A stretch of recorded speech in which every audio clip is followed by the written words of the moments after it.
بسم اللہ الرحمن الرحیم۔ خاتون حضرات، اختر عباس کا سلام پہنچے۔ سرگودے سے ایک بچی نے رابطہ کیا، اس نے کہا کہ میرے بھائی سے کہیے کہ میری جائیداد اور جو میرا حصہ ہے اس گھر میں وہ مجھے دے دے۔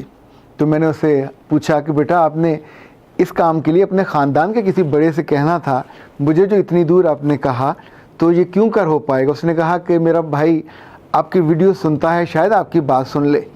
پھر جب وہ بات اپنے پورا اس نے قصہ بتایا کہ کس طور پہ وہ کوشش کر چکی ہے لیکن بھائی اس کے حصے کو دینے پہ آمادہ نہیں ہے، تو اچانک میرے منہ سے نکلا کہ جس آدمی کو جیسا رزق لینا ہوتا ہے وہ اس طور پہ جائز اور ناجائز کا سوچے بنا رزق کو لے لیتا ہے، حالانکہ رب تو وہ جائز طریقے سے دینا چاہ رہا ہوتا ہے، لیکن انسان خود اس کو ناجائز طریقے سے لیتا ہے اور سمجھتا ہے کہ میں نے بڑی چالاکی کی ہے۔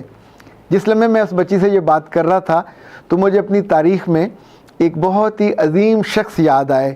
فضل بن عیاض ان کا نام تھا، اور آپ میں سے جن لوگوں کو مکہ مکرمہ جانے کا اتفاق ہو، جس جگہ حضرت اماں ختیجۃ الکبریٰ کا مزار ہے، یعنی بہت مزار تو نہیں، جہاں ان کی قبر ہے اس کے قریب ہی فضل بن عیاض کی قبر بھی ہے۔ آپ سوچئے کہ کچھ تو خاص ہوگا جو اللہ نے اتنی عزت بخشی کہ وہاں جا کے وہ سوئے ہیں۔ جس زمانے کا میں ذکر کرنے لگا ہوں، چونکہ پس منظر اسی خاتون سے کہا ہوا جملہ ہے کہ روزی ویسی ملتی ہے جیسے انسان چاہتا ہے، یہ انسان کے اپنے بس میں ہے، اپنی چوائس ہے۔ ہوا یہ کہ ایک قافلہ جا رہا تھا اور قافلے میں بہت سارے لوگ تھے تو ڈرتے تھے ڈاکوؤں سے، تو ایک آدمی جو ان میں تھوڑا سیانہ تھا اور اس کے پاس کافی سارا سونا تھا، تو اس نے رستے میں دیکھا کہ جنگل میں ایک لمبی طویل داڑھی والا نورانی شکل والا آدمی بیٹھا ہوا درخت کے نیچے اور عبادت کر رہا ہے۔ تو اس نے قافلے کے سردار سے کہا کہ اگر تم مجھے چند لمحے کی اجازت دو تو میں اس بابا جی سے مل لوں۔ تو وہ اترا، جا کے اس کے پاس گیا، گھٹنوں کو ہاتھ لگایا اور کہا کہ میرے لیے بھی دعا کیجیے۔ تو اس نے کہا کہ کیا دعا کروں؟ کہا کہ اب جنگل ہے، راہزن ہیں، ڈاکو ہیں، تو وہ لوٹ لیتے ہیں، تو ان سے میری بچت ہو جائے۔ میں نے بڑی مشکل سے اتنا محنت کر کے اسباب جمع کیے ہیں، کما کے لایا ہوں۔ پھر اچانک اسے خیال آیا، اس نے وہ پوٹلیاں نکالی اور کہا کہ اگر آپ انہیں اپنے پاس امانت کے طور پہ رکھ لیں تو میں کچھ عرصے بعد واپس آ کے آپ سے لے لوں گا، جب یہاں امن ہو جائے گا اور یہ چھننے کا جو خوف ہے نہیں رہے گا۔ تو اس بزرگ آدمی نے کہا ٹھیک ہے رکھ دو، اور رکھ کے انہوں نے اپنے پوشاک کے نیچے اس کو رکھ دیا۔ تھوڑی دور جانے کے بعد قافلے کو چاروں طرف سے ڈاکوؤں نے گھیر لیا، اور ڈاکوؤں کے سردار نے کہا کہ سب لوگ منہ دوسری طرف کر لو، اور ننگی تلواریں انہوں نے نکال لی۔ کہا کہ جو تمہارا سامان ہے وہ اپنے پیچھے رکھ دو اور مڑ کے نہیں دیکھنا۔ اور جس لمحے سب کچھ انہوں نے جمع کر لیا تو پھر کہا کہ اب تم پیچھے مڑے دیکھے بنا یہاں سے چلو۔ اور اس دوران آلموسٹ سب کو خالی کر دیا، کسی کے پاس کچھ نہیں بچا۔ تو جب یہ قافلہ وہاں سے لٹ کے چل پڑا اور ڈاکو وہاں سے چلے گئے، تو اچانک اس آدمی کو، اس تاجر کو خیال آیا کہ میں نے جس بزرگ کے پاس مال جمع کرایا تھا اب تو سارے لٹ گئے، تو واحد میں ہی بچا ہوں، تو جا کے اس سے میں لے آتا ہوں۔ تو پھر سردار سے بات کی، سردار نے کہا تو مروائے گا ہم کو، پہلے سارے لٹ گئے۔ اس نے کہا نہیں، چند لمحوں کی مجھے اجازت دے۔ تو اس نے گھوڑا لیا، بھاگم بھاگ وہاں پہنچا اس درخت کے کنارے جہاں وہ بزرگ بیٹھے ہوئے تھے۔ تو اس نے دیکھا کہ وہاں نہ بزرگ تھا، نہ کوئی بندہ، نہ بندے کی ذات، لیکن اس کے ذرا قریب وہ سارے ڈاکو کھڑے تھے اور وہ آپس میں کہکے لگا رہے تھے اور جشن منا رہے تھے اس لوٹ کا۔ انہیں بہت انکم ہوئی تھی۔ اب اس کی حیرت گم ہو گئی جب اس نے دیکھا کہ جو ڈاکوؤں کا سردار تھا وہ تو وہی آدمی تھا جو وہاں بزرگ بن کے بیٹھا ہوا تھا۔ ابھی اس کی آنکھوں سے حیرت گئی نہیں تھی کہ اس آدمی نے بھی دیکھ لیا۔ اس نے اس کو قریب بلایا اور کہا کیوں حیران ہو؟ اس نے کہا حیران تو اس بات پہ ہوں کہ میں نے اللہ کے نام پہ دھوکہ کھایا۔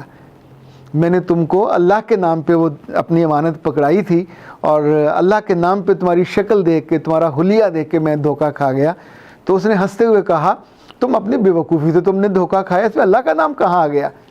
پھر اس نے اگلی بات کہی کہ دیکھ میں یہ تو نہیں جانتا کہ اس وقت تیری نیت کیا تھی، پر میں تو یہ جانتا ہوں کہ رزق ہر انسان کو اس کی نیت کے مطابق ملتا ہے۔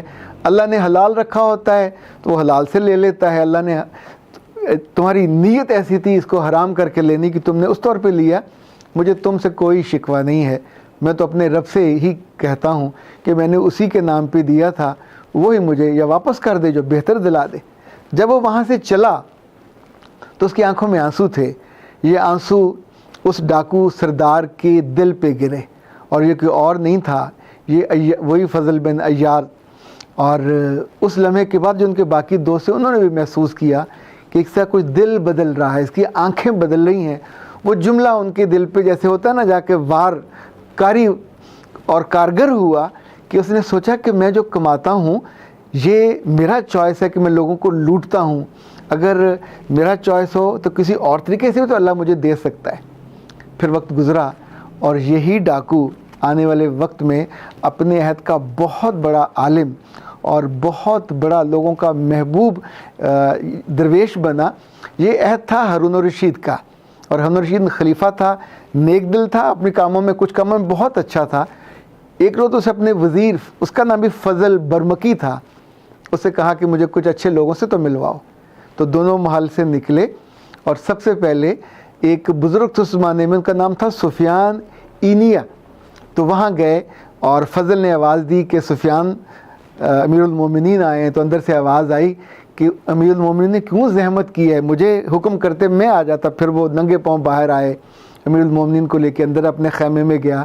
تو ہارون الرشید کو بہت برا لگا یہ پروٹوکول. وہ سب سمجھتے تھے کہ ایک تصوف والے لوگ ہیں, درویش ہیں, تو ان کو اللہ سے ڈرنا چاہیے, حکمران کی تو یوں پذیرائی نہیں کرنی چاہیے. تو کچھ دیر بیٹھے تو ہارون الرشید نے پوچھا میں آپ کی کیا خدمت کروں, کوئی آپ پہ بوجھ کچھ کوئی قرضہ ہو میں چکا دوں. تو انہوں نے بتایا کہ فلاں کا قرضہ, فلاں کا. ہارون الرشید نے اتنے ہی دینار اور درہم دیے اور وہاں سے اٹھ کے باہر نکلے. تو اس کے دل پہ بہت بوجھ تھا, کہا نہیں مزہ نہیں آیا, کسی اور درویش سے ملواؤ. تو فضل نے کہا کہ پھر آپ کو میں فضل بن عیاض سے ملواتا ہوں. کہا یہ کون ہے؟ کہا یہ راہزن تھا. پھر اللہ سے اس نے مانگا اور اللہ نے اس کو ہدایت دی. تو اب یہ اس جگہ اس کی جو کٹیا ہے وہاں جا کے جب فضل نے آواز دی, کہا کہ خلیفہ آئے ہیں, تو اندر سے آواز آئی کہ خلیفہ سے کہو مجھے اس سے کوئی کام نہیں ہے, میری عبادت میں مخل مت ہو, یہاں سے واپس چلا جائے. تو فضل نے غصے سے کہا کہ اگر تم نے اجازت نہ دی تو ہم اندر جبرن گھس آئیں گے. اور اس کے بعد وہ خاموش, اندر سے آواز نہیں آئی. تو دونوں اندر چلے گئے اور بیٹھ گئے. تو فضل نے کہا کہ خلیفہ تمہارے پاس صرف کچھ سننے آئے ہیں کہ تم ان کو کوئی نصیحت کرو. تو پھر فضل بن عیاض نے 5 باتیں کہیں خلیفہ سے. کہا کہ جتنی مخلوق ہے اس کو اپنی اولاد سمجھو. دوسری بات, جتنے بڑے ہیں ان کی عزت کرو, جتنے چھوٹے ہیں ان کو اپنے چھوٹے بھائی سمجھو, اور اللہ کے خوف سے اور اس کی رضا حاصل کرنے کے لیے اپنی زندگی کو ہمیشہ تیار رکھو. اور آخری بات کہی کہ زندگی تمہارے پاس مستقل نہیں ہے, یہ عارضی ہے, تمہیں روز محشر کی تیاری کرنی ہے. تو یہ ساری باتیں سننے کے بعد خلیفہ نے کہا میں آپ کی کیا خدمت کروں؟ اس نے کہا کچھ بھی نہیں. کہا کوئی قرض؟ کہا ہاں ایک قرض ہے. تو خلیفہ نے کہا میں ادا کر دیتا ہوں. کہا وہ تو اللہ کا قرض ہے, تو کیسے ادا کرے گا؟ جو قرض میرے ذمہ ہے وہ میں ہی ادا کروں گا, تو تو کیسے ادا کر سکتا ہے؟ خلیفہ نے 1000 سونے کے دینار تھیلی پیش کی. تو کہا کہ تمہارا میرے پاس آنے کا کیا مقصد تھا؟